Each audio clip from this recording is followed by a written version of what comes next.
ഇടുക്കിയിലാണ് കൊളുക്കുമലയിൽ കൊക്കയിലേക്ക് വീണ യുവാവിനെ രക്ഷപ്പെടുത്തിയത്. 200 അടിയോളം താഴ്ചയിൽ നിന്നാണ് ഈ യുവാവിനെ കണ്ടെത്തുന്നത്. പരിക്കേറ്റ ചെന്നൈ സ്വദേശി കാർത്തിക്കിനെ മൂന്നാറിൽ ആശുപത്രിയിൽ പ്രവേശിപ്പിച്ചിട്ടുണ്ട്. കൊളുക്കുമലയിലെ സിംഹപ്പാറയിൽ നിൽക്കുന്നതിനിടയിൽ യുവാവ് തലകറങ്ങി ഈ കൊക്കയിലേക്ക് വീഴുകയായിരുന്നു.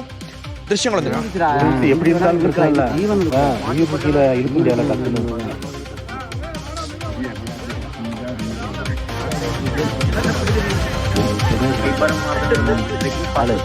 ஒண்ணுமே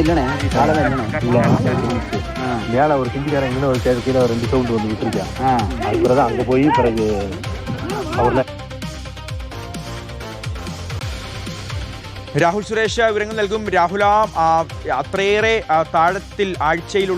താഴ്ചയിലുള്ള ആ ഒരു കൊക്ക അത് കാണുമ്പോൾ തന്നെ മനസ്സിലാവും എത്ര വലിയൊരു അപകടത്തിലേക്കാണ് ആ യുവാവ് ചെന്ന് പതിച്ചത് എന്നും രക്ഷാപ്രവർത്തനം എത്രമാത്രം ദുഷ്കരമായിരുന്നു എന്നും. എങ്ങനെയാണ് ഇദ്ദേഹം അവിടേക്ക് പതിച്ചത്?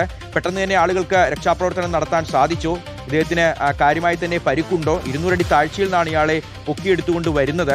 അപ്പോൾ ഇദ്ദേഹത്തിന്റെ കൂടെ ഈ ഒരു വിനോദസഞ്ചാര സംഘത്തിൽ മറ്റാളുകൾ ഉണ്ടായിരുന്നു. ഒപ്പം പ്രധാനപ്പെട്ടൊരു കാര്യം, ഇതിപ്പോൾ ഈ ഒരു സാഹചര്യത്തിൽ നമ്മുടെ തമിഴ്നാട് പോലീസും ഫയർഫോഴ്സും ഒന്നും കാര്യക്ഷമമായി ഇടപെട്ടില്ല എന്നൊരു പരാതി കൂടി ഉണ്ടല്ലോ രാഹുൽ.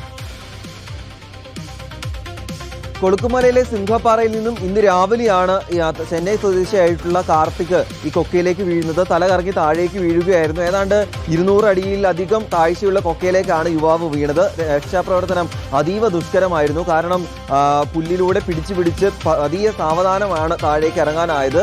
ഏറ്റവും ഒടുവിൽ പരിക്കുകളോടെ ഈ കാർത്തികിനെ രക്ഷപ്പെടുത്താനായി എന്നാണ് ഏറ്റവും ആശ്വാസകരമായ കാര്യം.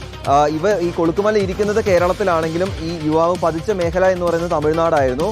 തമിഴ്നാട് സർക്കാർ അല്ലെങ്കിൽ അവിടുത്തെ പോലീസും ഫയർഫോഴ്സുമാണ് ഏറ്റവും ആദ്യം ഈ രക്ഷാപ്രവർത്തനത്തിൽ എത്തേണ്ടത്. പക്ഷേ അവരുടെ ഒരു സഹകരണം ഈ കാര്യത്തിൽ ഉണ്ടായില്ല. തുടർന്ന് ശാന്തമ്പാറ പോലീസും മൂന്നാറിൽ നിന്നും രാജാക്കാട് നിന്നുള്ള ഫയർഫോഴ്സ് സംഘമാണ്, അതുകൂടാതെ അവിടുത്തെ ജീപ്പ് ഡ്രൈവർമാരും ഇവരുടെ കൂടെ സഹായത്തിനുണ്ടായിരുന്നു. തുടർന്ന് കയറ് കെട്ടി താഴേക്ക് സാവധാനം ഇറങ്ങിയ ശേഷമാണ് യുവാവിനെ പരിക്കുകളോടെ മുകളിലേക്ക് എത്തിക്കാനായത്. ഏതാണ്ട് 5.5 മണിക്കൂർ നീണ്ട രക്ഷാപ്രവർത്തനത്തിനൊടുവിലായിരുന്നു യുവാവിനെ പുറത്തെത്തിക്കാനായത്.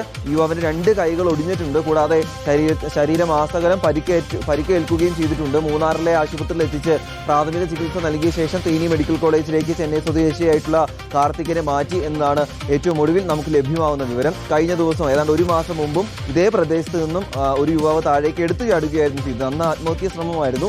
അതിനുശേഷം ആ യുവാവിന്റെ മൃതദേഹമാണ് അന്ന് അവിടുന്ന് കണ്ടെത്തിയത്. ഏതാണ്ട് 2-3 മണിക്കൂറിന് ശേഷമായിരുന്നു അന്നും ആ യുവാവിന്റെ മൃതദേഹം കണ്ടെത്താനായത്. ഇന്ന് പക്ഷേ ഈ യുവാവിനെ പരിക്കുകളോടെ രക്ഷപ്പെടുത്താനായി എന്നാണ് ഏറ്റവും ആശ്വാസകരമായ കാര്യം. ഇനി എന്തായാലും വിനോദസഞ്ചാരികൾക്ക് ജാഗ്രതാ നിർദ്ദേശം നൽകിയിട്ടുണ്ട്. ഈ ഫോട്ടോ പോയിന്റിൽ ഉൾപ്പെടെ നിൽക്കുമ്പോഴും ജാഗ്രതയോട് മാത്രമാണ് നിൽക്കാൻ പാടുള്ളൂ. കാരണം ശക്തമായ കാറ്റ് പല സമയത്തും അവിടെ വീശിയടിക്കാറുണ്ട്. അപ്പോൾ നിയന്ത്രണം നഷ്ടപ്പെട്ട ശേഷം മുന്നോട്ടായുമ്പോൾ ഈ കൊക്കയിലേക്ക് പതിക്കാനുള്ള സാധ്യതയുണ്ടെന്നാണ് അവിടെയുള്ള ടൂറിസം വകുപ്പുമായി ബന്ധപ്പെട്ട ആളുകൾ പറയുകയും ചെയ്യുന്നത്.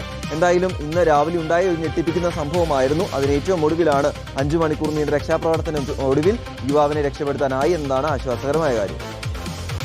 ശരി രാഹുൽ, ശരീരമാസകലം പരിക്കുണ്ട് എങ്കിൽ പോലും അദ്ദേഹത്തിന്റെ ജീവന് ആപത്തൊന്നും സംഭവിച്ചിട്ടില്ല. ജീവനോടുകൂടി അദ്ദേഹത്തെ രക്ഷപ്പെടുത്താൻ സാധിച്ചു എന്നുള്ളത് വലിയ ആശ്വാസകരമായ കാര്യമാണ്.